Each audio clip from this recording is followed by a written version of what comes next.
yes. Welcome to the Hip-Hop Rabbit Hole episode. Yes. Episode 4. I almost said 3, but we making fucking moves, man. We on episode 4. You know what I'm saying? Consistent, my nigga. Consistent out here. We did some big things this week. Okay, first of all, I just want to say you can find us on Apple Podcasts. Oh, now. yes. Listen, they ain't got to download no apps. Y'all ain't got to go out y'all way. It's on your phone already, B. It's already up there. It's already up there. No, that shit's lit, bro. I felt like that was dope. I don't know why. I mean, maybe I felt like that was a major move. Like I feel like that's a good. Yeah. That's a major. I feel like that's a major platform to be on. You know? I feel like we making super moves out here. I feel like Dr. Doom today. Hey, okay. The God King Doom. The God King. I dig it, man. What's up with you? What's up with you, though, bro, man? What's going on? I'm good. We had to push recording back a day because it was WrestleMania Sunday. Ooh, did you get what you wanted from WrestleMania? Boy, when I tell you, I ain't never been more proud to be a black man and a wrestling fan at the same time. Wow. Okay. Speak to that, because I saw the headlines, but you saw the shit. So yeah. So talk about that. On WrestleMania Sunday, Kofi Kingston, he's a wrestler for WWE. Black ass name too, man. Yeah, super profile, but whatever. They could have named him something else. Can't be Chad. All right, could have been something else. I would have been okay with it. Yeah. But Kofi Kingston, he won the World Heavyweight the WWE World Heavyweight Championship on Sunday, and that is a big deal because there has never in the history of the Titan Sports, World Wrestling Federation, World Wrestling Entertainment, whatever you want to call it, they've been in existence for a very long time. There has never once been a legitimate I have to stress that word, legitimate African American man. Oh my gosh! If anybody's listening to this and you call The Rock black, you're wrong. Oh, yo, wait. Why do we not consider The Rock black? Dwayne Johnson does not identify himself as African American. Number one, and then he's half black. Okay. Wait. I'm sorry. Wait. So, out of all the black wrestlers I know, like there was never another champion. Like Booker T was never a champion. Booker T was a world heavyweight champion. It's two different titles. Okay. Wait. So break that down for me. Like, okay. What are the two titles? So the reason why it was two titles back in the day, because they had a brand split. So it was Raw was a separate Raw was a separate brand, and SmackDown was a separate brand. Booker T was the champion on SmackDown. Oh. Yeah, and they treated that title as like a secondary title anyway. Why they gonna do that to Booker? So it wasn't like a legit. It wasn't like nigga on TV. He sure did. He called Hulk Hogan a nigga. That's what he get, man. Hey, that joke was funny. That joke was funny as crap. Oh my God. God. Booker T, he was a world heavyweight champion. Mark Henry, he was a world heavyweight champion. These are just lists of names that are black world heavyweight champions. Ron Simmons, he was WCW champion back in the early 90s. But yeah, never a legitimate African American champion until now. Wow. Yes. Wow. And that's because he's on the high, like he's a champion on like the biggest platform as far as pro wrestling goes, right? Yes. WWE is the biggest wrestling company in the world. It ain't the best, but it is the biggest. Okay, it is the biggest. The biggest. It's Okay, the biggest. Hey, you know what? Good for Kofi Kingston, man. You know That man said coffee. It's Kofi. Kofi, Coffee Black, Kofi Kingston. Congratulations to you, brother. All right. I legitimately got emotional last night watching that because I mean, we all believe stuff that it'll happen in our lifetime, but we never know who it's gonna be. I remember watching Kofi Kingston's debut in 2008. Oh, so he's had a 2008. whole journey. 11 years later. He's held every title except any world championship. So they never even let him carry the world title, the titles that Mark Henry and Booker T carried. So I'm not about to shit on his moment. But it seems very convenient that they make Kofi Kingston the champion now. It seems very convenient, but nevertheless, I'm happy for the brother, man. Yeah, it was cool because some of his peers that are black, they were on camera watching him win the title, and they both got emotional. Wow. Yeah. And it was crazy. It was like man, we finally done made it out the hood. Yeah. It's dope. It was dope to see. And then even to that point, it's just like the whole idea of like you seeing yourself in Kofi Kingston. Yeah. You know what I'm saying? Like you see like a kid can look up and say, wow, that could be me. Facts. You know what I'm saying? Facts. So that's dope. Like I wish we had better representation when I was coming up. Like when I was a kid watching wrestling, I wish it was a black world heavyweight champion, not world heavyweight, but a black WWE champion that I could take pride in seeing. But back in the day, I mean, they had nice black superstars, but like my favorite, they always booked them as like, you know, jobbers or people that would get beat up, or they was always put into like a category like, okay, so you're gonna be a dancer, or you're gonna be a thug, or you're gonna be a whatever. Kofi Kingston, okay, so here's my hip hop comparison. Kofi Kingston is like the De La Soul of WWE. Whoa. Yeah. So that bridge. Yeah. So in WWE, if you was black, you could only either dance or be a thug, which is like I see where you're going. NWA or Soulja Boy. Like the conscious. There was no in between. So it's no in between. So Kofi Kingston, he's like the De La Soul of WWE. De La Soul was that backpack kind of casual rap. So essentially, what you're saying is Kofi Kingston is like shedding like the stereotype of what you have to be as a black wrestler. Yeah, that's dope. It's dope. We call those steps, people. Yeah.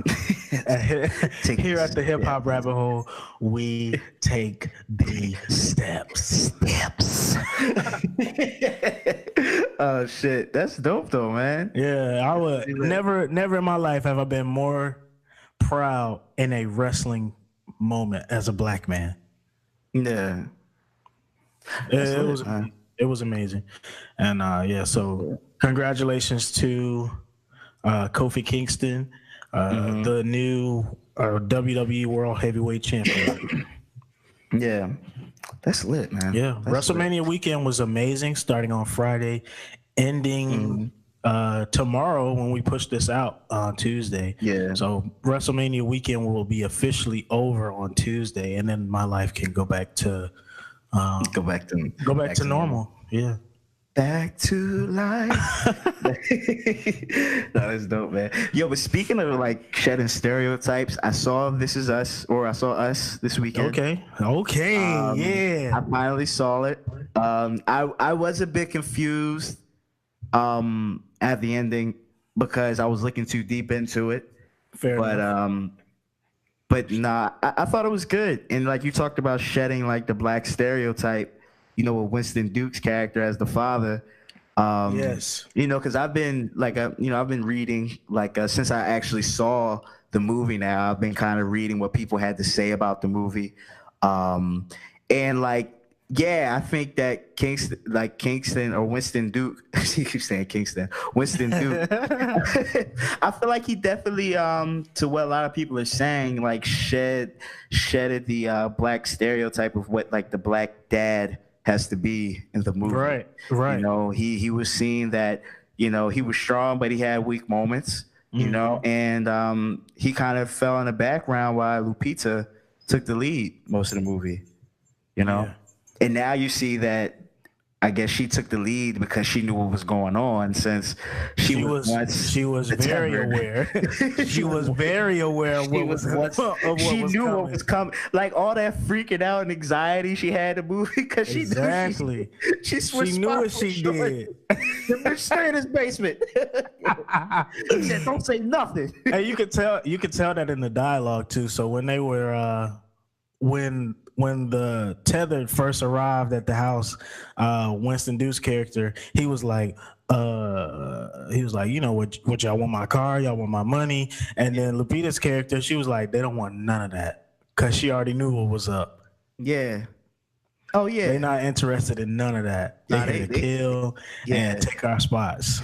Yo, what was interesting is because like I was trying to put the pieces together as far as like what the movie meant, or what the picture they were trying to paint. And it just kind of hit me like, I think that it showed the power in unity. Like here you have a whole civilized society, nation, country on the surface, and you got people below you that don't even know how to talk. Don't know how to talk. Yeah,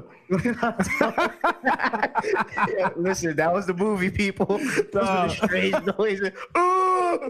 Right.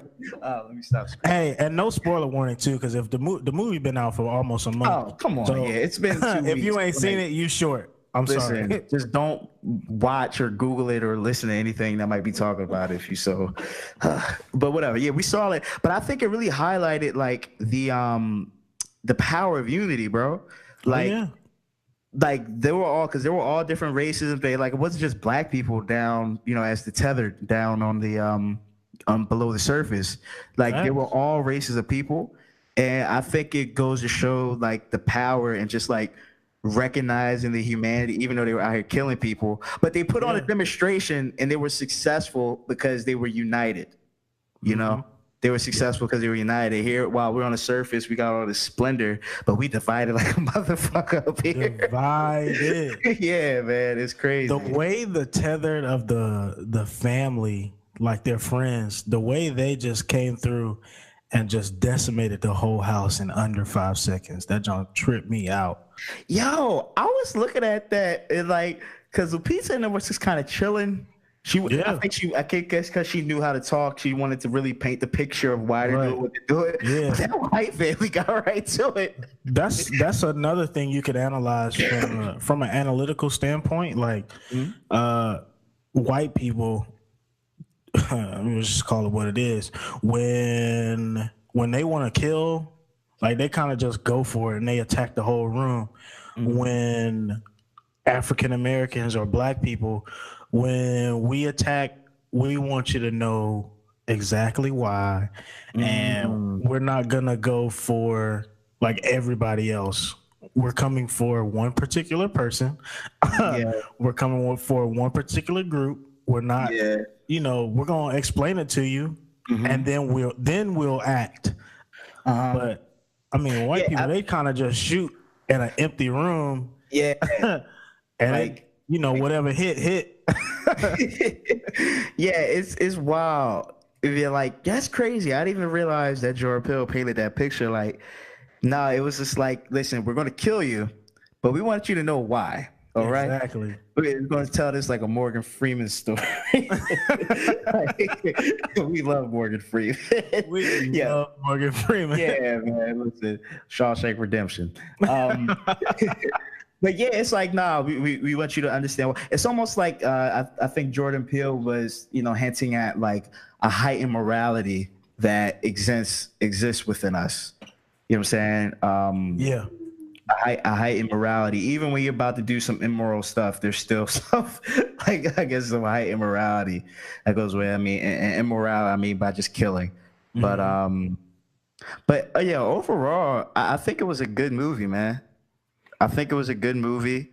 I think Jordan Peele's really on to something with these movies, man. And like whatever is inspiring him in his brain, like I just can't wait to see what this can continue to grow to. Like, you know, with the movies he's putting out and being fearless too, with like the messaging of the movie, like being fearless with that. And I think not casting white people too as the lead roles. Yo, it made so much sense to me when he said what he said, bro. Because when you look up, like it's like for us as like black men, us as black men, it's like we want to be able to see ourselves in these heroes. You know, we want to be able to see ourselves in these heroic characters that we see on the big screen. And he just said the truth. He's like, listen, I'm not going to cast any white leads because we've literally seen this movie countless times. We've seen the lead white role get killed before in a horror movie. We've seen the lead escape. We've seen him escape and then get killed later on. We've seen him, you know, decimate the whole room and then get killed by, you know, a swerve of sorts. But literally, we've seen that. All facets. So I stand by what Jordan Peele is doing, man. I think it's great art. I think it's encouraging discussions that need to be had up front and out front, you know. And it was a dope movie, man. Kudos to Jordan Peele. Yeah, I enjoyed it. I thoroughly enjoyed Us. It was really good. Man. And then I mean, I believe that he accomplished what he set out to do with this film. A lot of people was leaving the film when it first came out. They was like, "Oh, it ain't as good as Get Out or whatever." That's because it wasn't intended to be a Get Out. And I stick by my statement of if you left that movie not liking it, you ain't get it. Yeah, you know what would have been crazy though? Like if it made like a Get Out and Us connection, because you know how in Get Out they just wanted black bodies to, I guess, to transfer their consciousness to. Right. Yo, what if they just like came in and just took all, like, we're picking off at the tethered and like try to take their that would be crazy. I mean, it's said to take place in the same universe, and I mean, in Get Out, the body swapping was said to be like a government experiment, and then the cloning experiments, that's what the rabbits signify, right? And then it's another thing with them rabbits too, and I'll discuss that in a little bit. Okay. But it was the tunnels underground. That was government issued and assigned and stuff like that. So the connection is through the government testing, not necessarily the characters. Like the characters don't have to be related for the movies to be connected, but through government testing and assignments. The first assignment was the body swapping, and then the clones was like the second experiment, I guess. Yo, that's crazy. Like if Jordan Peele tried to like expose like the secrets of society we'd always allude to. Like, you know how we always allude to that, like them or they? Yeah. Like what if he's like creating this universe to expose who they are? Like, you know what I mean? We need to go ahead and start praying prayers of protection for Jordan Peele. Yes. Anybody exposing anything. Anybody exposing anything is immediately being taken out. Anybody exposing anything that has a negative impact on the government or them. Yeah. Like taken right out of here. Oh man. Yo, but you know who's out here tripping? Who that? Yo, man, Kodak Black. He ain't my man. He said that's your man, son. That's not my man. Kodak Black really out here wilding though. He told Lauren London, "Hey, you know, I'm gonna give you a year, you know, to quit all that crying and stuff." and then Quine. Quine and stuff. And then I'm gonna shoot Florida niggas, man. then I'm gonna shoot my shot. Florida man out here wilding. Damn. Yo. Florida man has a name this week, and his name is Kodak Black. Kodak goddamn Black. That man wilding. I don't even want to associate Black with him right now. I want to just call Kodak. Kodak. That's it. Kodak cameraman or whatever. I don't something, know, bro. Just something and different. Then the apology. Kodak Indigo. We'll call it Kodak Indigo. The Ash. Remember the Proud Family? And the Ashy sisters, yo, the bad Indigo Violet. He was. I'd be so ashy. You just a whole nother color. That's crazy. Indigo. Okay, Kodak Indigo. Kodak Indigo. And then to hear the apology was so like insensitive to me. Like he was like, man, if I offended you or anything like that, I just want to apologize, even though I ain't do nothing wrong. Come, yo, son, that shit was wild. I was like, sir, that's not even an apology. Like, first of all, you need applause right now because I really felt like Kodak was just on the line. Yo, fam, you sound just like Kodak. Holy shit! It's the Southern draw. I dig it. Southern draw. We can sound like anybody from down south. That's kind of crazy.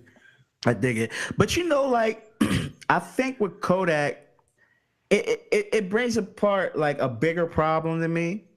And I think we've all fell victim to it. But, yo, I really feel like the internet and social media really desensitizes us to real things that happen. Facts. Like, I feel like the ability to be empathetic and to empathize with a person. Right.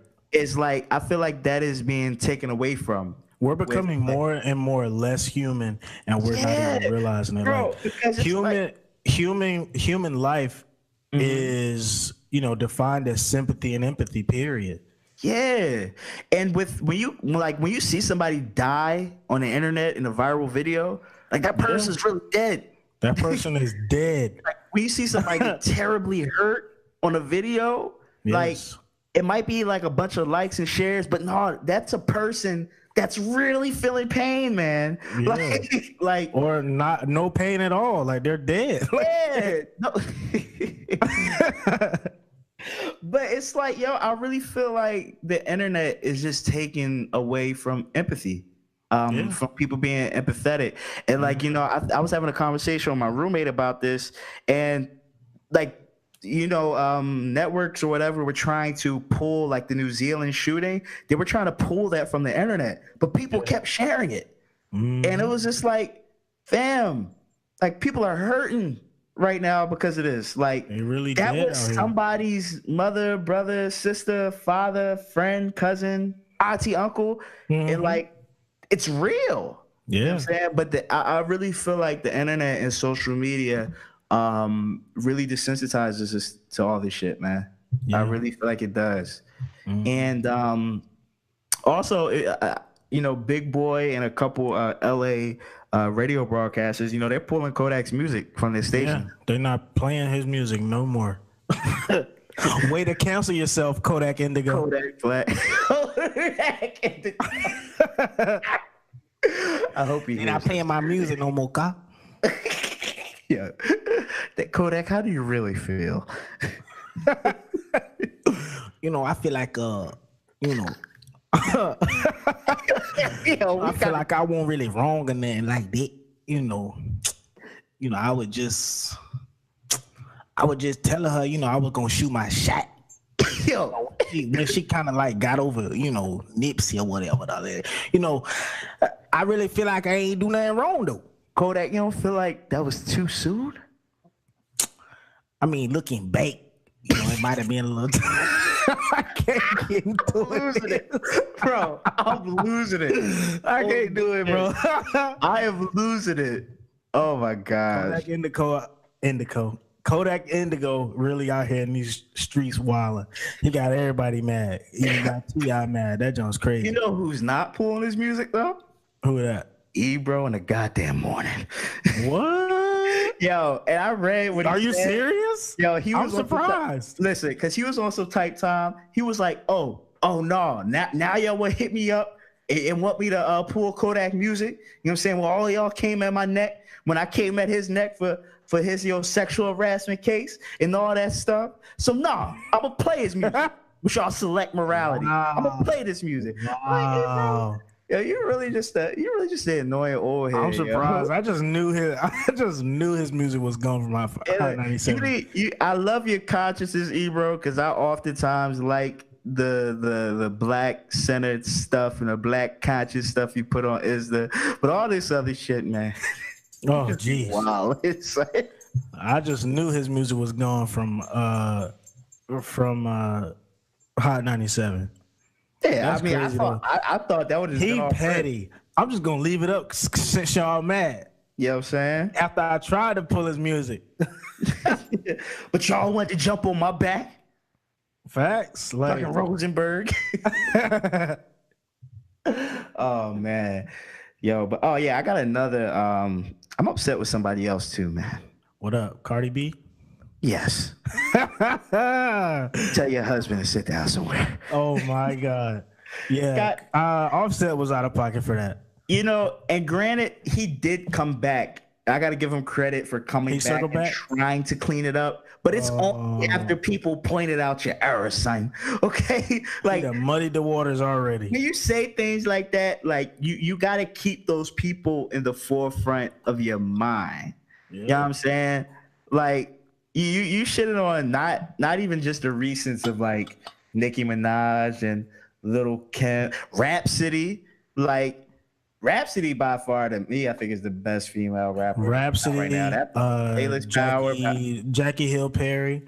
You know, all these, juggernauts in hip hop. Yes. Compared to who's mainstream right now, lyrically, they body anybody. And then you gotta go back. Like, did you forget about like Native Tongue with Queen Latifah and Moni Love and Salt and Pepper and MC and all Light. come on, and Roxanne Shante. Man. There's some people these new females in hip hop is not even touching. I'm sorry. Yeah, it ain't happening. But I think this goes back to our conversation about respecting the culture. Like put your time in. Like, pick up a book. Type in something on Google for once. Right. You know what I'm saying? Like, Google something important. Yeah. They got videos about everything. If reading is a struggle, YouTube it.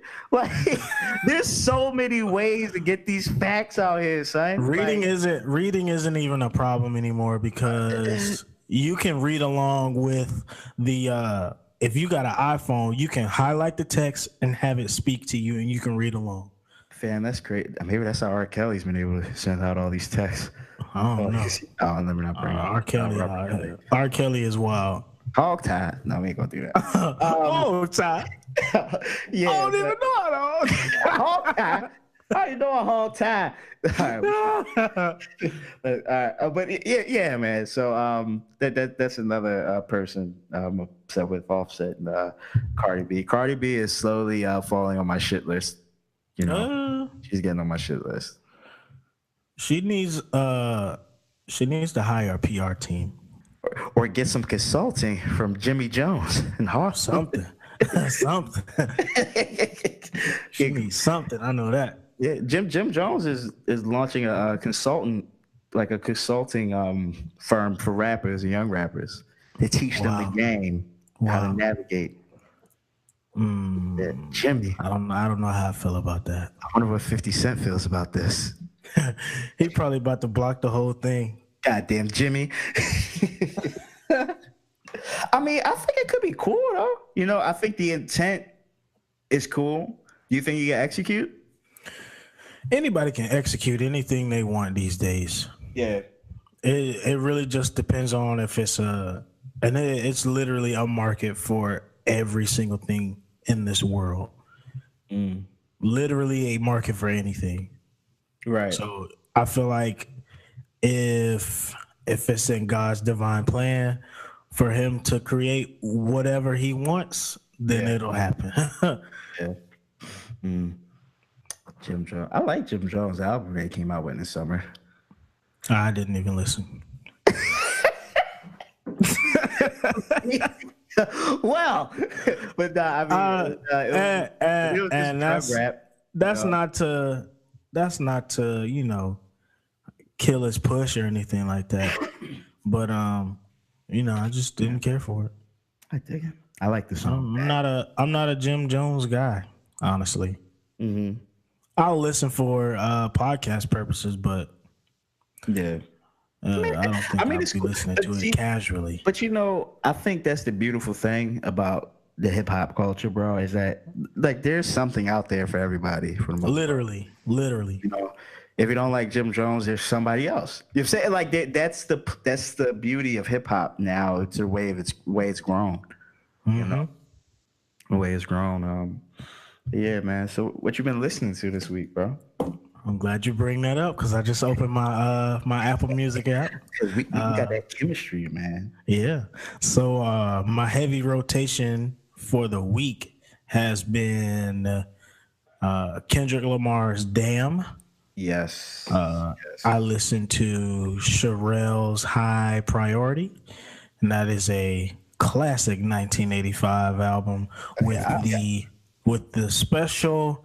My absolute favorite song to listen to on Fridays, Saturday Love. Oh, Monday, Tuesday, Wednesday, Thursday, Friday, Saturday. That's my joint on Fridays, bro. Man, that just lets you know that we about the weekend here. Hey, the weekend here. My favorite day of the week is Friday anyway, because I was born on a Friday. Right. So that's my favorite day of the week. And then I listened to Doggy Style by Snoop Dogg this week. I listened to... You know what song I love on that album? What's that? I think it's like All My Niggas and My Bitches. Oh, yeah. Yo, I don't know. Yo, Corrupt kill that shit. Yo, like when Corrupt on a beat, like, okay, content-wise, might not fit for 2020. Fair enough. Like, yo, listen, all my bitches and my niggas. I ain't gonna sing it, but it's a good song, man. Doggy Style's lit. I think Stumbled Upon is bad, but somebody was looking for that song. Gin and Juice, and then I don't know why they didn't know what album it was or what the artist was, but I was just like, yo, that's Snoop Dogg. And they was like, oh, okay. And then I sent them a song, and then as a musician, like I'm good at like picking out particular instruments and songs, and I was like, yo, the sleigh bell in this song is so catchy. And they was like, what sleigh bell? And I was like, dog, the sleigh bell is in the whole song. You got ching, ching, ching is throughout the whole song. Right. Oh, shit. So I basically had to just break that down to them. And then, yeah, I listened to the whole thing and I still enjoy it to this day. And then I was listening to get back to my list, my heavy rotation for the week. I listened to some more Yes, Fragile, my current favorite song, The Roundabout, for the this is the second straight week in a row. Listen, speak your truth. And then I listened to IDK's Trigger Happy single, and that's IDK is a favorite artist of mine. He's one of the newest artists. Well, he's not necessarily new. He's been kind of out for a while, but not a lot of people are on game. And if he has a MF Doom feature to his credit, and I feel like that's like super hard because MF Doom, he don't even show up to his own concerts. So if you get him on a song with you, that's crazy. You're doing big things out here. Right. Yeah, that's solid. That's solid for a week of listens, man. Yeah. I mean, I've been on I've been on the same shit with the Kendrick Lamar wave, bro. Like, Pimp to a Butterfly, that was on my heart earlier in the week. And then towards the end of the week, I was bumping that Fear Collector's Edition, man. Just literally the Collector's Edition is literally the Damn album, but flipped. So backwards. It's a hip hop anagram.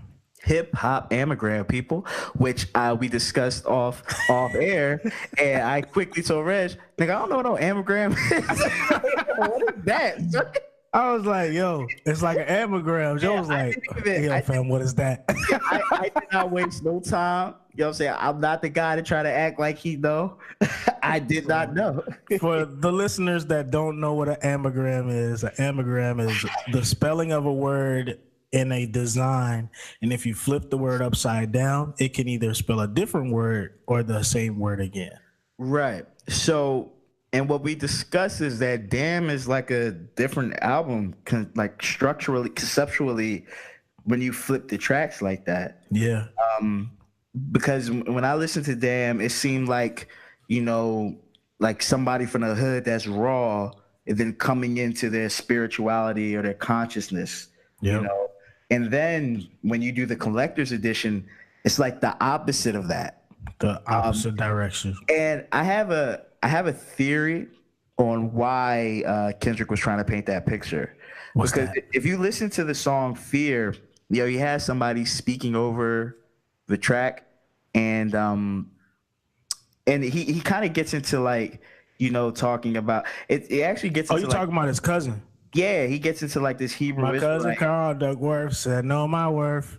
Yeah, that's his cousin. His cousin is a Black Israelite.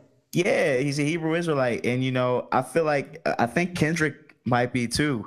Like from listening to the album, because I just hope he's not one of those aggressive types. Because I'm not sure. They're all kind of aggressive, and if you're a Black Israelite listening to this, I appreciate your passion. And I love each and every one of you, but y'all scare me. Yo, listen, I have a friend of mine at work because Hebrew Israelite. We talk and get into it all the time. I love the dialogue.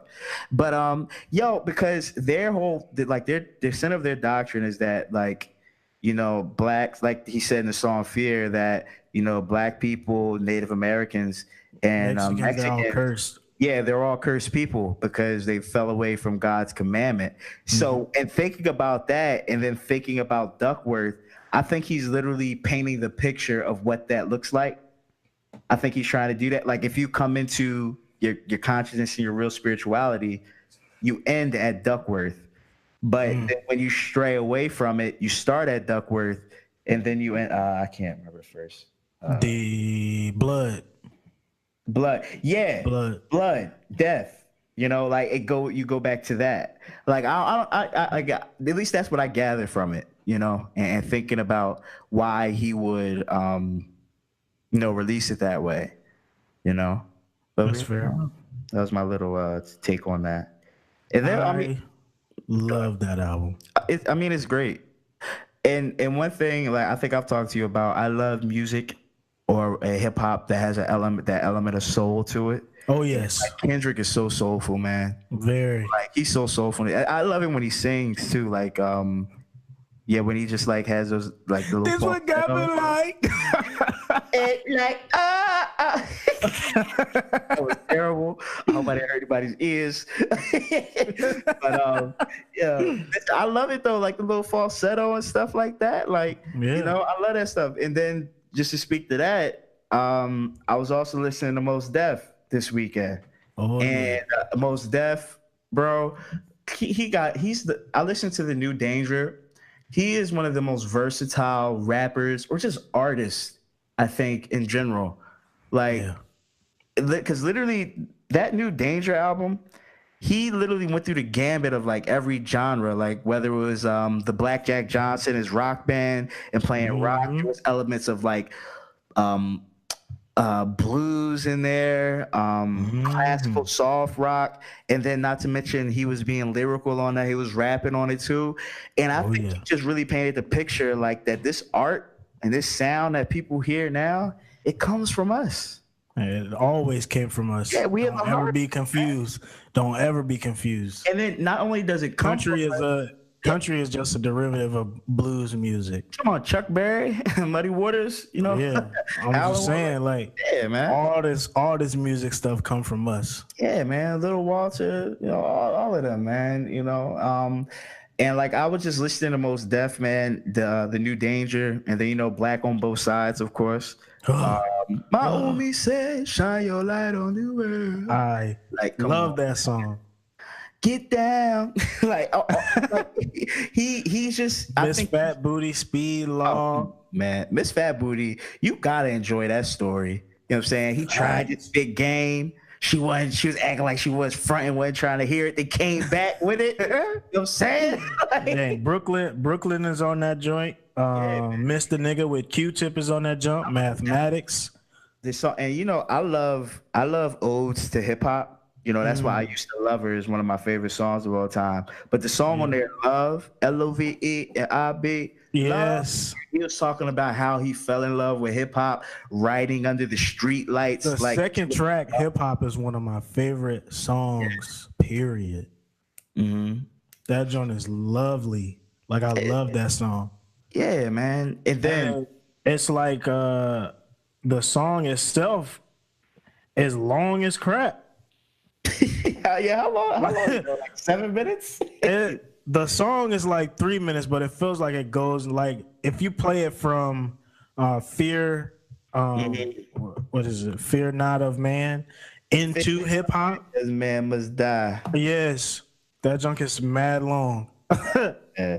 And it's amazing it's like amazing every minute. And I just love it. Black on Both Sides is just a great project. It really is. If you haven't let your palate taste pause.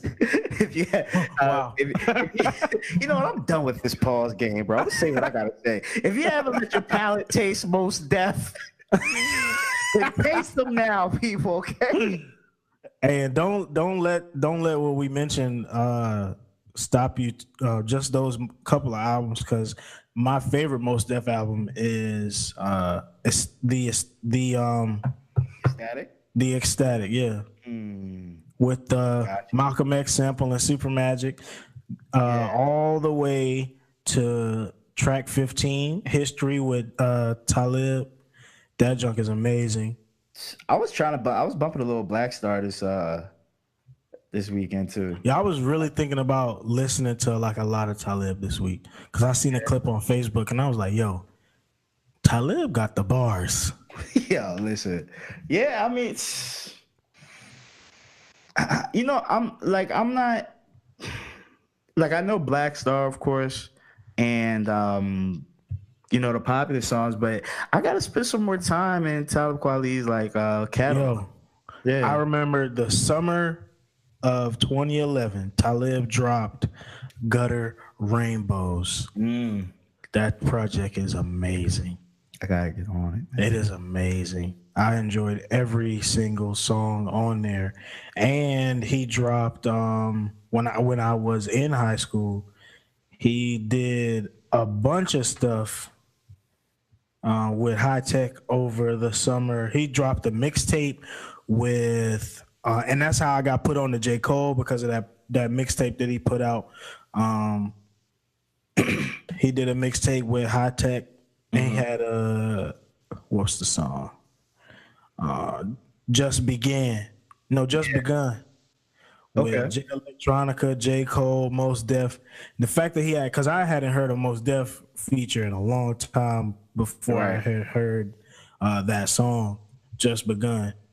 And when I heard J. Cole on there, I started looking up a lot of J. Cole, and then Mos Def was on there, so I went back and pulled some old Mos Defs. Right. That project was amazing. Him and High Tech, they dropped Reflection Eternal, Revolutions Per Minute. Okay. That's another one you should dig into. Quality. That was my dog. Yeah. That was the hip hop rabbit hole mascot, Milo. Hey. And then I mean, Get By is on that. Everybody knows Get By.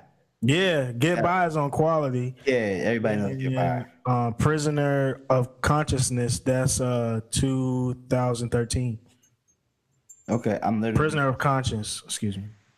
And that's a good one too. That's a good one too, cause that has a track called Push Through, and Kendrick is on that. Okay. Yeah. I gotta dig into that Talib catalog, man. You gotta get into some of that old Kendrick too. Yeah, I mean, because I think I could probably find what the like talk about like the mixtapes and stuff, right? Yeah, his older stuff, Section 80. Yeah, And he got a single from 2012. It's Cartoons and Cereal, and that was one of the best songs ever. Yeah. Cartoons and cereal, I ain't felt this good since. That song is hot, bro. I haven't heard anything. I mean, because from the albums at least, like I've never heard anything bad from Kendrick. Like, never. I have yet to hear a bad Kendrick album. And you know what?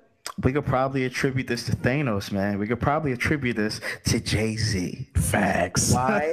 Because I heard something along the lines of Jay-Z, like when Kendrick dropped Pimp to a Butterfly. Right. He was in a bit of like a conundrum of like, damn, should I just like stay with the mainstream sound or should I really put out what I want to put out? You mentioned this earlier. Yeah. And like Jay just being like, not like this. Put out what you want to put out. They'll never be able to put you in a box. Yeah. Always put out what you want. And I think that he's effectively took Thanos' advice. Yeah. And he's doing it, man. And then on top of Kendrick, I was listening. It was this one song I've had on repeat from Brand Nubian called Word is Bond. And I cannot shake that song for the life of me. Like, because it's something about Lord Jamar's flow on that. Like, it's crazy. Like, I don't know. So Brand, that one song from Brand Nubian called Word is Bond, I've been jamming to that too. Sad. Yeah. My song that I couldn't shake this week was definitely Duckworth. I played that song today 20 times. I mean, hey, listen, bro. You got to. That song is amazing. Just the way it's put together, the beat changes. It's 3 beat changes in that one song. 3 of them. 3 of them. Listen, threat. All beat changes are threats. Listen, fam. Listen, I'm not mad at anything Kendrick. I feel like Kendrick might be the king of the beat change, though. For real. Yeah, you don't think Travis Scott took it from him? He definitely did. Travis Scott killed with that Drake record. Yeah, that he killed it. Then what was the song called? It wasn't Stargazing. I can't even think of the name of the song right now on the Travis Scott record, but killed that shit. I just want to say something real quick that has nothing to do with hip hop or anything that we've been talking about. Yes. Milo, the mascot, just climbed under my bed, and he will start howling within the next 2 minutes. Okay. So, listeners, disclaimer. This is a disclaimer. This is neither I or Joe howling on this podcast. This will be Milo the dog's first appearance on the podcast. So I'm positive he will start howling in about 2 minutes. You know what he out within 2 minutes. You know what he out here for? Them sausages, man. Give me some sausages. Get on these snacks, man. He said, "Give me some." He said, "Stop playing with me now." Milo is definitely about to Kirkpatrick his way all over this podcast. Yo, Tony Bang is funny as shit. Kirkpatrick. Oh man. But I just wanted to disclaim that real quick because he definitely just climbed under my bed and he's already moaning. Fam, like, okay, so the dog, and then, I never thought I would read a news story where an activist is coming for J. Cole. What? About the Dreamville Festival, bro. Oh, I didn't hear about this. What's Bro, up? I'm looking through the news. I forgot to write down a guy's name, but apparently there was an activist who was very upset with the Dreamville Festival because the tickets were so expensive that like the people of the community and the marginalized of the community, couldn't attend the event. That is fair though, because I did want to go, and then I pulled up a regular ticket, and that jump was 3 digits. I was like, you know what? Nah, I'm not even going. Yeah, that's tough. I mean, I guess it's a two-edged sword, right? Because it's like, I mean, artists, they want to make money. Yeah. But with rap, especially where like rap and hip hop, the culture it comes from, there's a lot of disenfranchised people who love hip hop. Yeah. And I guess unfortunately with like the bigger artists and the ticket sales and stuff like that, and them trying to make their money, it leaves some people on the outside looking in. And you would think the way that some of these artists dress, Yeah. they wouldn't be all about, an expensive ticket. Right. Because J. Cole looks like he could walk into any GameStop, trade in a PS3, and get a PS4. I'm just saying he doesn't dress like he's a millionaire. And if you're already a millionaire, why would you charge me a triple digit ticket number? Like, is he like the Bill Gates of rap? Because you know how people always come at Bill Gates like with the Walmart shirt and the pants, and it's just like, they always make J. Cole really be out here walking around in 3-year-old J's, some regular Nike tube socks, some sweats he got at Target, and a t-shirt he got from Dollar Tree. Like, he having like the fucking N1 shorts on, bro. Yeah, like, and you like the way he be looking, I'd be like, bro, why is your ticket so high? Right. This is ridiculous. Yeah, so I don't know. I mean, like, I see where the activist is coming from, man. Yeah. I also see where the artist is coming from and trying to get the bag. I had to get in the way of people getting the bag, but yeah, I don't ever want to be accused of, oh, you knocking his hustle or anything like that. It's not like that. Yeah. I just feel like if it's gonna be a triple digit dollar amount, then it should be for like VIP. VIP was like like a check to me. It was a check. Yeah. I heard it was 40,000 people there, bro. Yeah. That's a lot. It's a lot. That's a lot of people. It's 40,000 times $100. I can't do the math right now. 40. Whatever it is. That's a lot of people, man. Whatever the number is, that's a lot. 4 million. And I ain't mentioning the concessions for the snacks and the t-shirts, man. And all the sausages. Oh my gosh, man. This shit crazy. Yeah, that's $4 million. I just did that math right here. And that's just assuming that's not even including tax. So $100 for a ticket for 40,000 people, that's $4 million. So it was another number for a regular ticket. Yeah. It was 3 digits. It was 40,000 people there.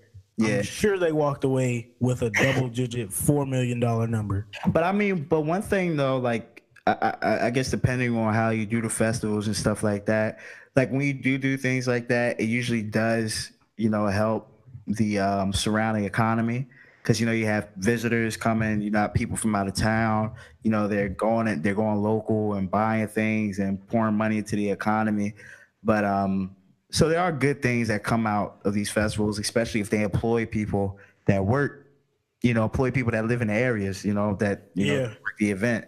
But I get it. It's a two-edged sword. You can't win. Definitely. You're never gonna make everybody happy. Never gonna make everybody happy.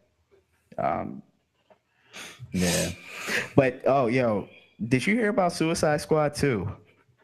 Idris Elba is playing someone completely different out of respect for Will Smith. What? I would be like, bump Will Smith without Idris Elba. I can't even think of like another black character Because, well, first of all, Deadshot is not really black. But I can't think of anybody else who Idris would even play in Suicide Squad. I don't know. I have no clue. Maybe he's going to show up as Green Lantern or something. I don't know. I highly doubt that. He's a rogue John Stewart.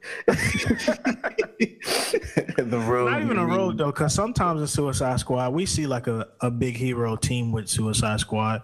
So that's not completely outside of the realm of possibility. Taking them on a galactic mission. What if that happened? That would actually kind of be dope. If they went in space. Yeah, Idris Elba says, yo, we need y'all out in space. All right, so government, let us get them real quick. Saying, right. Take them out of space. Let's do that. Maybe, I don't know, but I have no clue who Idris is going to play at this point. Yeah, no clue at all. If he's not playing Deadshot, then I really don't know. But I do like that, though, keeping continuity alive. So Deadshot ain't going to look different. Oh, my gosh. I hate when movies have to explain that. Well, he looks different because this is a different universe. Or he looks different because we don't know why. I mean, listen, bro. DC need to get it together. I feel like we say this every goddamn week. But they need to get it together. Facts. They need to get it together. I mean, I like Idris Elba, though. And he's supposed to be playing some villain in the what movie is that? I think it's a movie. Shaw. Yeah, Shaw, Hobbs and Shaw. Yeah, where they introduce metahumans into the Fast and Furious universe, and I'm just like, bro. Wait, they're metahumans? Clearly, he got shot and walked away. Oh my god! Or he was fighting people or whatever, and was doing, somebody. He was punching holes in walls and taking people out. Too much right now. They doing a lot. Hey, but that's why Tyrese was so upset. Facts. Y'all got aliens in this shit now? I ain't even mad about the other shit. Y'all got aliens. They doing a lot. Tyrese is probably mad he didn't get it to spin off. I feel like, I don't know. I don't want to see Tyrese in a major role in the Fast movie. I feel like 2 was enough. Mm-hmm. And he was, I loved him in 2. 2 was really good. Yeah. I mean, yeah. Bring back Baby Boy. Let's see what Baby Boy is doing now after all these years. Let's see what Jody's doing after all these years. What if Snoop Dogg was still alive, though? That would be crazy. Yeah. Even though we know he died. Even though we know he died. Oh, he could come back as the ghost of Bull Bones. You remember that scary movie? Well, that movie was garbage. Yo, the blood was literally like paint. Facts. Red paint. Oh, shit. Man. Hip-hop artists in movies always kind of rub me the wrong way. Oh, man. I mean, yeah, I guess they don't really train. Unless it was like Tupac or Common or Ice Cube nowadays. But even back in the day, Ice Cube still kind of rubbed me the wrong way. You know what? I didn't like the State of the Union, that XXX State of the Union movie. That one was corny. Yeah, I didn't really like it too much. That movie was so corny. Yeah. Stick to Are We There Yet? I was like, where's Xander Cade at? Okay, where Vin Diesel at? Vin. Yo, he used to be like a little like backup hip hop dancer, yo. Back in the day. Vin. I can believe it. Some nigga named Vin. Hey, this nigga Vin is your backup dancer, all right? Yeah, I mean, he the backup. My regular dancers are straight. Yeah, but if one of them break their leg, we got this nigga Vin for you, all right? He big as shit, but he can pop like a motherfucker, all right? Hey, that nigga swole though, you know. But he can pop like though. He like Ted Cruz. Oh, speaking of Terry Crews, so today I was on my way to Target and I pulled up behind a Chevy Cruze. Ooh. And you know, on the back of every car, it's the name and model of the car. Right. And beside the word Cruise, it was a picture of Terry Crews. That's hilarious. I died in my car for about person, 20 minutes. They accomplished exactly what they set out to do. They really did. Like to make you lose it while in the car. And it was like a picture of Terry Crews like flexing. It was like from the Old Spice commercial. Yeah, when I tell you, I died for like I was literally dead for like 10 minutes after I parked my car. Fam, that's hilarious. That was like the best. That was the best find of the day. I would have definitely took a picture of that. I tried, but we got in two separate lanes. Right. And it sucked. I was mad that I didn't snap a picture as soon as I like pulled up. Oh man, that's what's up, though. Fuck with it. So thanks to the internet, I discovered where Kanye West's Sunday services are. Let's talk about it. So, to everyone thinking that the Sunday services are in Africa, they are not. No, let me let you finish. They're right here in the United States of America. Goddamn backyard of Calabasas, goddamn California. They are in Bethlehem, California. Bethlehem? Oh, I guess that fits. We gotta have service in Bethlehem. Hey, they are in the mountains of California and Bethlehem. Jesus was born in Bethlehem, right? Was he born in Bethlehem? Nazareth. Jesus Christ of Nazareth. Okay. Wow. But listen, Bethlehem. Why is Kanye letting everybody think that he's in Africa though? Facts. Come on, fam. He never said, "Oh nah, we not in Africa. We right in the United States." What did you just text me that this morning? And I didn't know until this morning. I was just watching and listening to one of the Sunday services. And I'm like, yeah, man. Right under our noses, like I bet anybody could have went. Yo, because there's one tree that is always in the shot, and it looks like an African-ass tree, bro. There's always that one tree of life in that shot. Bro, and Kanye been trolling us this whole time. Now I think he paid somebody to just put that tree there. He probably put that tree there, and it's not even rooted in the ground. They trim it every week to make sure that it's cut the same way.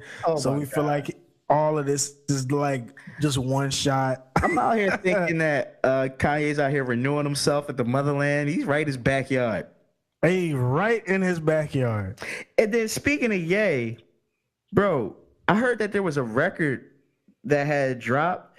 There was a record that surfaced online from the Yandi project, bro. I just read about it a couple minutes ago. It was called Shoot 'Em Up. And I'm not really familiar. It's Bon Iver and Santigold. I think I'm butchering these names. Santiago? Santigold, Santgold. It's a collab with that. Santigold. Yeah, Santigold. Yeah, and I couldn't find it. I was trying to find it to listen to it real quick, but I mean, there was a rumor that he was supposed to drop something on Friday. There was a lot of rumors that pissed me off on Friday. Mm-hmm. Kendrick and Cole were rumored to drop an album. I was super excited. At 12 o'clock midnight, I went to Apple Music, went to the search bar. J. Cole, nothing. Kendrick, nothing. J. Cole and Kendrick, nothing. I was frustrated. Yeah, man. Then I typed in Kanye West. Same old music. I went everywhere. I went to Google. I went to Tidal. I went to Apple Music. I went to SoundCloud. Nothing. Yeah, fam. I just I don't know. I can't. I don't want to hear what anybody has to say anymore about these mystical projects that are coming. I'm not listening to it anymore. I'm just gonna wait. If I don't see it in iTunes or Tidal's new release section, I'm not believing no more rumors for the rest of the year when it comes to music. No more rumors. No more. Just gonna wait. No more rumors and innuendo. I'm not doing it. Friday. Just check each Friday and see what happens. I'm not doing it no more. Nah. But what I did notice on Tidal though, they did a rollout for Nip on Friday, which I thought was dope. Yeah, they re-released his Victory Lap. Yeah, and literally all of the albums, were literally all of Nip's projects for the most part. They were all Nip's projects. And then, it got to, all the other artists and things. And I thought it was dope because I think what they set out to do with that, they've accomplished. Like, he soared back up on the streaming charts. I think it was number 2 on the billboards. Nice. And Cause Old Country Road is number 1. Billy Ray Cyrus remix. Yo, that song is the number 1 song in the country right now. I'm not a fan, but good for him. Yeah, shouts out to him. Yeah, Little Nas X and Billy Ray Cyrus. That's Good a stupid name, by the way.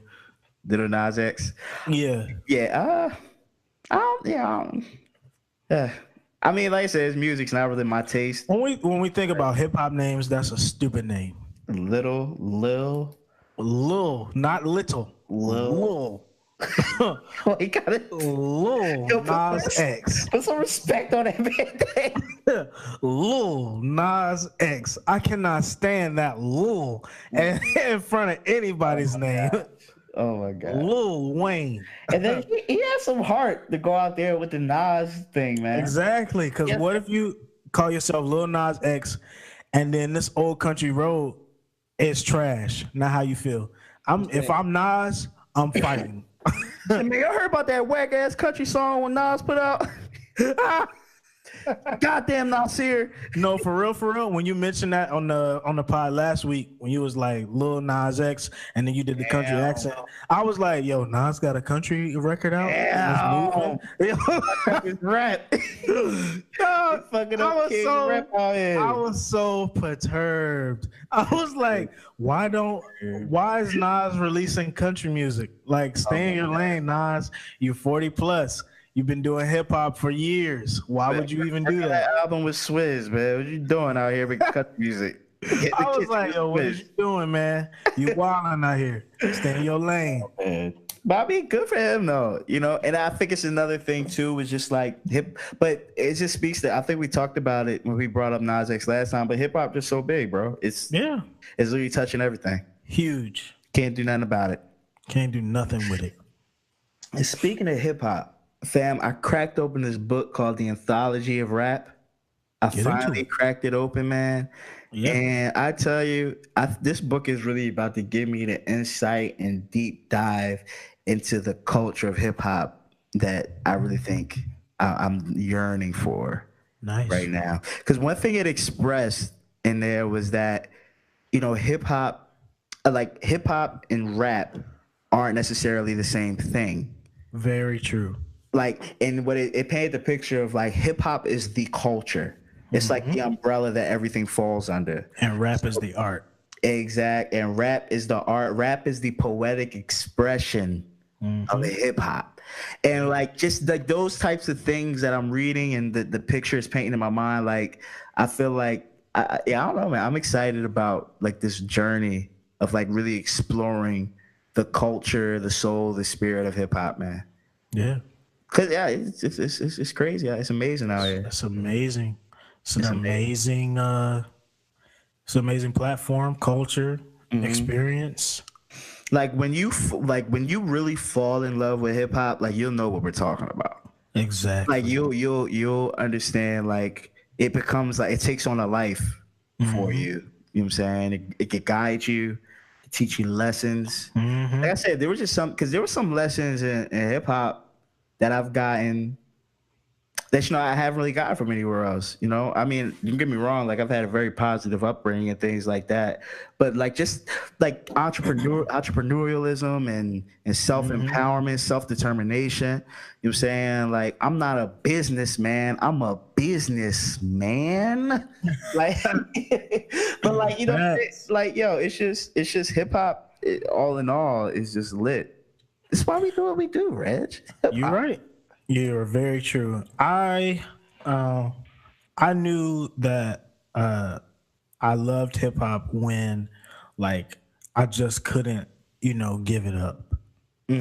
So I grew up in I wouldn't say strict, but we had rules, and I wasn't necessarily allowed to listen to hip hop on a regular basis like that. So my mom, she's like into all types of music. So I would, kind of get away with it with her.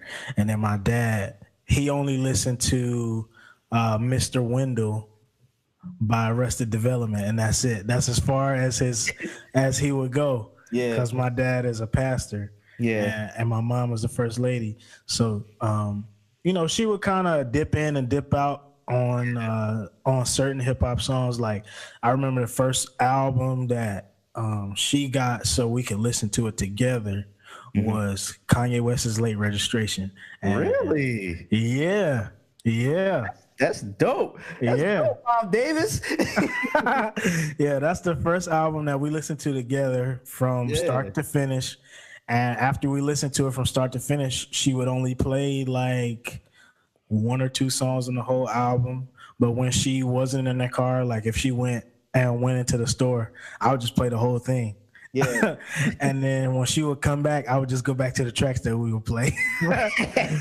Sneaky. But I knew I was in love with hip hop because I would have my spells where I would just not listen to it at all, and then pick it back up, and then not, and then like it was kind of like off and off again, and it was like an on again, off again relationship with me and hip hop.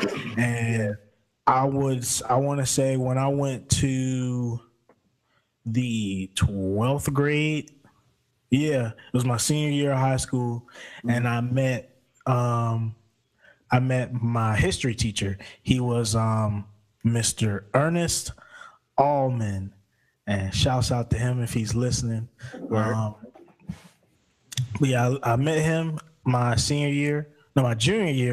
He was my junior and senior history teacher. So I met him. He was a preacher, actually, and he's pastoring now in Jacksonville, Florida. Shout out to him and his church and his congregation out there. But I met him, my junior and senior year of high school, and we kind of connected because of hip hop, because I was listening to Midnight Marauders. Hey. And I was kind of walking through the hall, kind of, rapping the lyrics of a war tour. Now I was singing a chorus. I'm on a war tour with Muhammad, my man, going each and everywhere with a mic in our hand. And he was like, "Man, what you know about that? That's crazy." And I was like, "Nah, I listen to Tribe like all the time. This is one of my favorite groups ever." He was like, "Man, well, you're in luck." Well, you're in luck, buddy.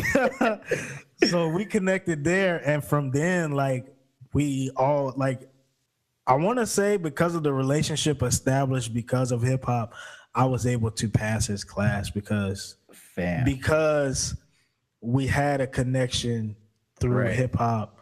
It was easy for me to, kind of go to him when I had a problem, because I'm a very prideful individual and I don't like asking for help. But because of that, relationship that we had, I was able to, go to him, ask for advice.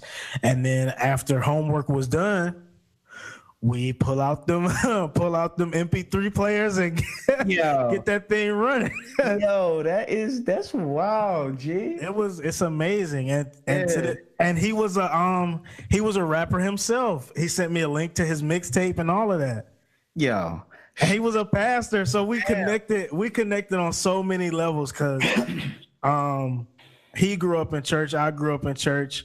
He went to UNC, my dad went to UNC. UNC is the University of Chapel Hill, for those that don't know. If you don't know, you've been living under a rock. But Go Dukies.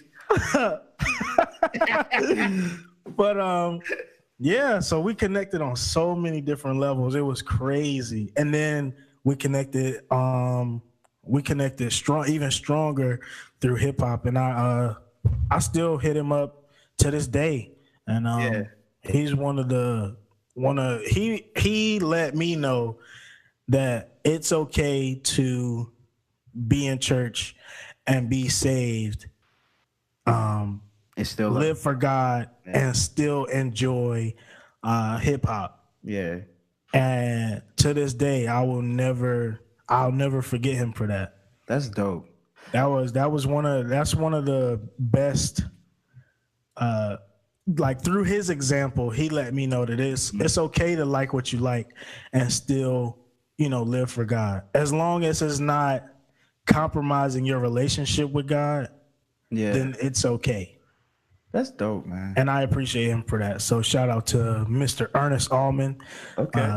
Mr. Allman. I'll never forget you, man. Thank you. That's lit, man. Like, I think it's crazy because I'm a PK as well. My dad's a pastor. My mother's a first lady. Yeah, guess how me and Reg got connected, right? Yeah, facts. Yeah, but like two church boys talk about hip hop on Facebook. Come on, son. But I be cussing and shit.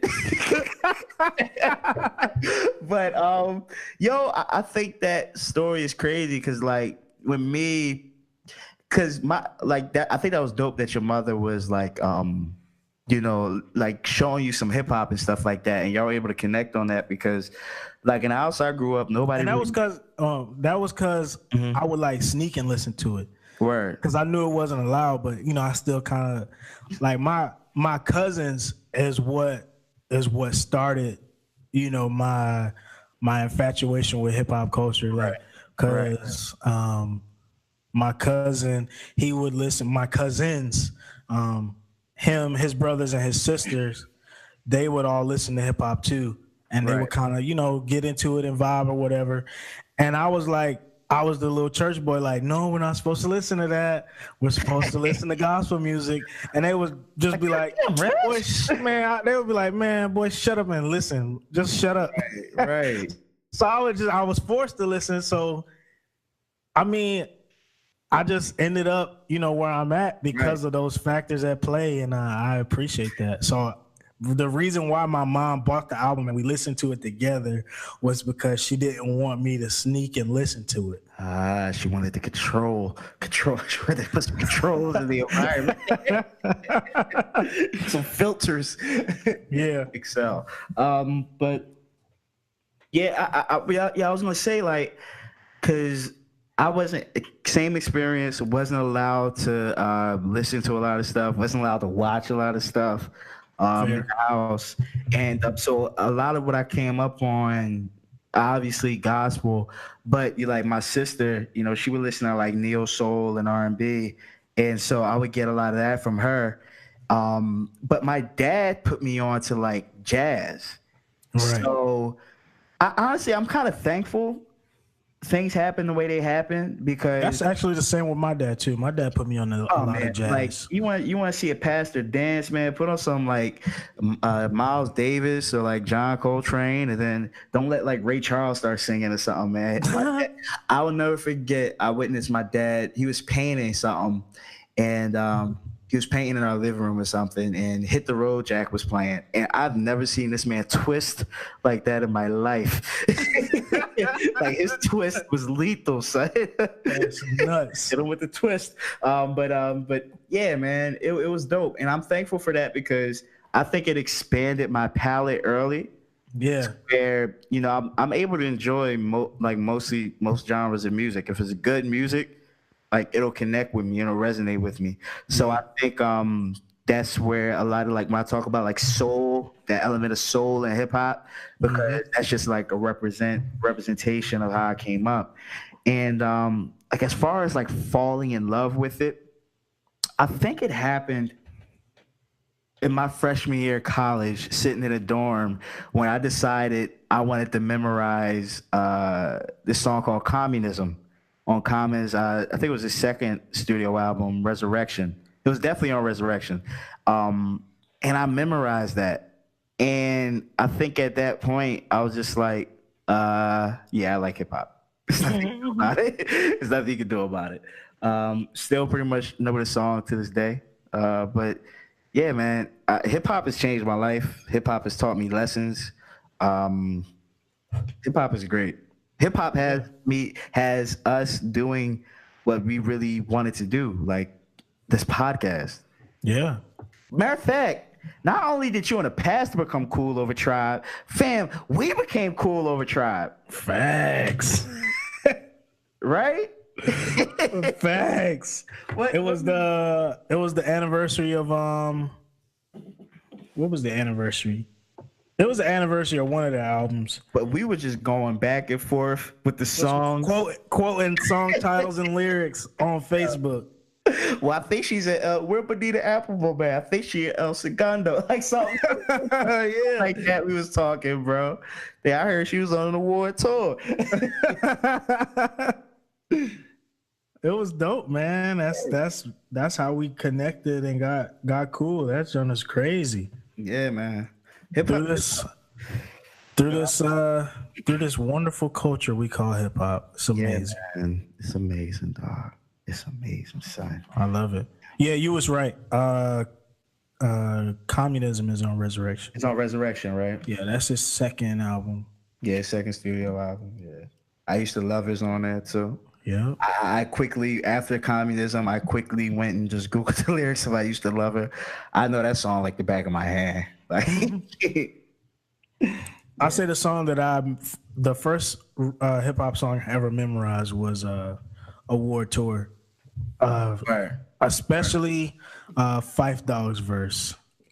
I like Brown, Yellow, Puerto Rican. No, that's Electronic Relaxation. Oh my gosh! What? Go ahead. What's his verse start? Oh shoot! You shouldn't have put me on the spot. Oh my god! Well, we. Hey Kodak, you there, Kodak? Nah, but I'm about to be out. Yo, when he was on Hot 97, that joint took me out, and it still takes me out to this day. I mean, y'all just when people come up here, period, like y'all just thrive and thirst on that. And at the point right now, like if y'all don't change the conversation, I'm just about to walk out.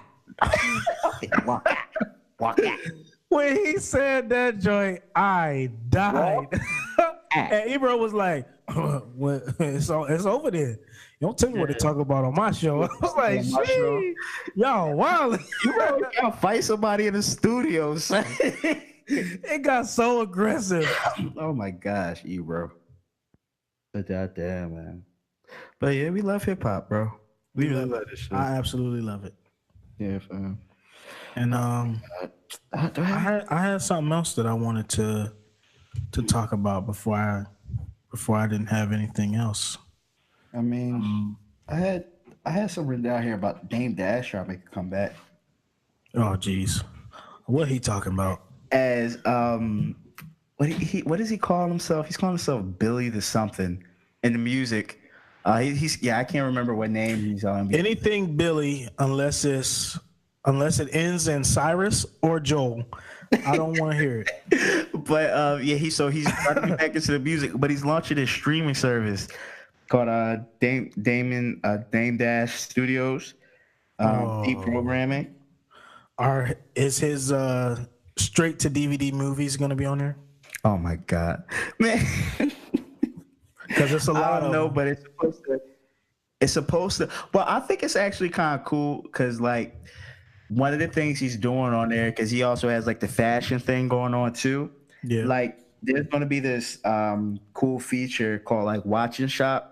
So literally, like if you're watching one of the shows on there or something like that, and it's like an article of clothing or something you like you can literally like buy it as it's being shown on the show. As you watch. Yeah, something along those lines. You're able to access the product or clothes from there. I mean, it's different. It's a neat take. I'm interested to see what it looks like, man. What the rollout's going to be. Well, that's nice, but I don't know if I actually care enough. Dame Dash just rubs me the wrong way. Oh my god, you don't fuck with Dame? It's like if he in the room, I'm gonna be like, "Yo, what up?" But if he ain't in the room, I'm gonna be like, "Why are we even talking about him?" Oh my gosh, yo, I don't know. I kind of like Dame because, well, I know one thing. I like Dame from a business. There we go. Standpoint. There we go. But Dame as a person, I can't really vibe with. I I just know like what I've heard recently from Dame, and one of the things that I like that he constantly talks about is like this boss mentality and entrepreneurship and ownership and things like that and independence. I like that kind of rhetoric. You know what I'm saying? I like that talk. So I do fuck with that. The one thing I don't like about Dame is that he constantly shits on the worker. Like that, and that's why I have a problem with him. Yeah, he constantly. It's like, and I think bro, he's for that. Everybody has a start. Everybody has to start working for somebody. Yeah, it's like you shitting on the people that work for you. Right. It's like, oh, they got it. You can't be like when he was on Breakfast Club and he was like, yo, you ain't a man if you call somebody your boss. And I was like, what does that even mean? Yeah. Because you have people that you employ. He was definitely in his just trying to get under Envy's skin. Envy. Facts. He was literally just saying stuff just to piss off Envy. The beige rage, as we call it. But yeah, man, it wasn't. I just didn't like that. It rubbed me the wrong way. But I really fuck with the boss talk though, and like the boss mentality in my. Yeah. That's something that I fuck with heavy about, dang. But no, that's it. That's all I had there though. Oh, and he was wearing one of those short suits. I don't like those. You know, the suits that have like instead of pants, it's shorts. Oh, that's gross. I don't like it. He had his knees out on NBC. You got out here with your knees out. And not to mention, Dame has to be the most committed person to the pause game, bro. Like, you was on live NBC and he's still saying pause, my nigga. Like, really? Really? Like, that's whack. He was like, I'm saying pause, but chill out. Hilarious. You're a grown man. It's okay to not say pause. I feel like I feel like it's an automatic response out of me now, but I'm just trying to stop with it because everything is pause worthy, but whatever. Yeah, literally anything can be pause worthy. Listen, anything. But I mean, sometimes I just don't care to pause. Like, if it sounds gay, then it is what it is. If you're offended that sounds gay, then you're offended, not me. Something's wrong with you. Right. Okay. Something's wrong with you. I should be able to say I was playing good D on a basketball court and not pause it. Like, hey, it says defense. Like, what? As long as we're talking about basketball, that should not be paused. It's kind. But if we just out to eat and we talk about a movie we saw and you just whip that out, I'm sorry, that needs to be paused. It is funny, and we mean nothing. We mean no harm by it when we say pause. It's whatever. It's literally just to ghost the fact that this might sound a little gay. We gotta end this podcast. Oh shit! But funny, man. Before we end this episode, we have some guests that are going to be on the show pretty soon, which is pretty dope. Next week we're going to have cousin Zach on the podcast. Hey, cousin Zach. And next week we'll be discussing important years in hip hop. So each one of us will take a year that we feel like is most important to hip hop, and we'll be talking about the specific albums that came out in those years. It'll be a bit of a debate, maybe, especially with my cousin. He's a debater. Because as soon as I brought it up when I called him, I was like, yo, how you feel about being on the show? He was like, yeah, that's cool. I was like, so we're going to talk about important years in hip hop. My year is 1995. And he was like, oh, man, 98 is way more important. And then we started debating right then. So it's going to be pretty good. That y'all took the, like, 2 best years. I'll see where I fit in here. Try to make an argument. Like, 36 Chambers? God damn. Yep. 95 was an amazing year. Yeah. Don't worry, I'm gonna bring some heat though. I'm gonna have. Yeah. It's gonna be good. It's gonna be good. So, word, man, it's gonna be lit. And then the following week after that, after we have Cousin Zach on, we're gonna have the Beige God out of Las Vegas.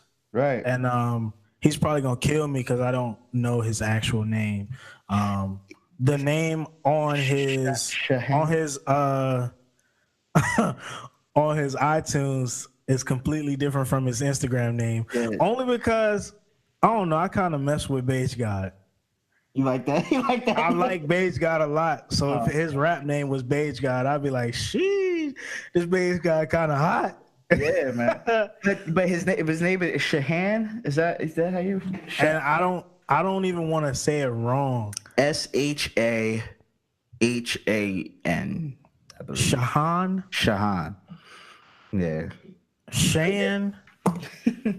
Well, before we butcher his name, before we butcher his name, follow him on Instagram at the Beige God. Yeah, find his music on iTunes. You can find it. Just search SHAHAN. Oh yes, he's dope. I was listening to a lot of his stuff today. The dude is nice. His Boyfriend EP, it's like 3 tracks long. It's amazing. He has another project called Selfish Bastard. That's really good. That dropped in 2012. New Blue. That's really good too. And the one that I was playing today, Ex Machina, that is an amazing project, and I thoroughly enjoyed that. Well, I'm gonna have to. I'm definitely gonna be listening in, and my Beige got on here, man. Yes, sir. And I'm looking forward to that. That's only the beginning, people. That's only the beginning. Only the beginning. We're gonna have a lot of artists out here that y'all probably don't even know about that are probably better than your favorite rappers. Come on, independence. We talk independence, people. Yeah. Ain't nothing better than independence. Honestly, if I'm being 100% honest, because if you sign to a label, you put out what the label wants you to put out, unless you got like a freedom expression deal. Lord forgive him. Yeah. But Cousin Zach on next week's episode, and then the episode after that one, we'll have the Beige God on out of Las Vegas. Word. And thank you guys for listening. You can follow us on Twitter at HPHP Rabbit Hole. You can find us on Instagram and Facebook at Hip Hop Rabbit Hole. You can follow me at REGGIEDAVISII. You can follow me at J_Allenism. Just think about it. Yeah. Spell it how it sounds. J Allenism. But appreciate you guys. You can find our merch on Rage On. Yes. Purchase them t-shirts, people. It definitely helps out the podcast a lot. Yes. And thank you guys for listening. We'll see you guys next week with Cousin Zach. Let's go.